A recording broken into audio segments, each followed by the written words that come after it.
तो हेलो दोस्तों, आज हम सीखेंगे beta beta with respect to mutual fund and stocks के बारे में कि बीटा क्या बताता है। बीटा बताता है कि एक शेयर के अंदर कितनी वोलेटिलिटी है, रिस्क है कितना, उसके मार्केट के with respect to.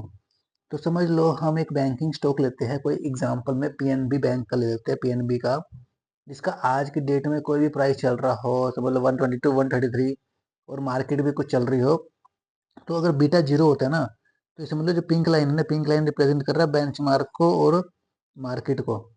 Pink line जो है रिप्रेजेंट कर रही है, समझ लो मार्केट अप साइड जा रही है, डाउन साइड आ रही है, कुछ भी आ रही है। समझ लो मार्केट में मूव मूव आया, मार्केट आज यहाँ थी और 500 पॉइंट अप चले गए। ठीक है, 500 पॉइंट अप चले गए, कितना परसेंटेज बेसिस पे देखो, जितना मर्जी चला दे। तो अगर हमारा बीटा मोर देन वन होएगा, मोर देन वन मतलब मोर रिस्की, मतलब बीटा अगर मार्केट एक पॉइंट बढ़ेगी तो उससे ज्यादा बढ़ेगा वो एक पॉइंट, मतलब हम लोग बीटा है 1.2 का, तो मार्केट अगर एक बढ़ रही है तो हमारा स्टॉक 1.2 टाइम्स अप जाएगा, ऐसे ये बताता है रिप्रेजेंट। लेस देन वन है, अब जितना ज्यादा बीटा अगर मोर देन वन होएगा तो हाई वोलेटिलिटी होगी स्टॉक में, हाई रिस्क होएगा। अगर बीटा जीरो है तो वो मार्केट के साथ साथ चलता रहेगा, स्टेबल रहेगा मार्केट के साथ। अगर लेस देन वन बीटा है तो स्टेबिलिटी होएगी, रिस्क कम होएगा, लो रिटर्न्स कम होएगा, क्योंकि एक चीज बताते हैं ना, हाई रिस्क, हाई रिस्क होते हैं, हाई रिटर्न होते हैं हमारे।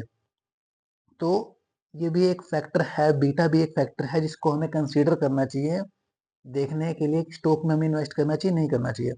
ऐसे बहुत सारे फैक्टर्स और है, और ये बीटा कैलकुलेट कैसे होता है प्रैक्टिकली एक्सेल के अंदर हम इसको बताएंगे, कैलकुलेट करना सिखाएंगे। तो चैनल पे जुड़ रहिए, सब्सक्राइब करें चैनल को और अच्छी अच्छी वीडियोस देखने के लिए। Thank you.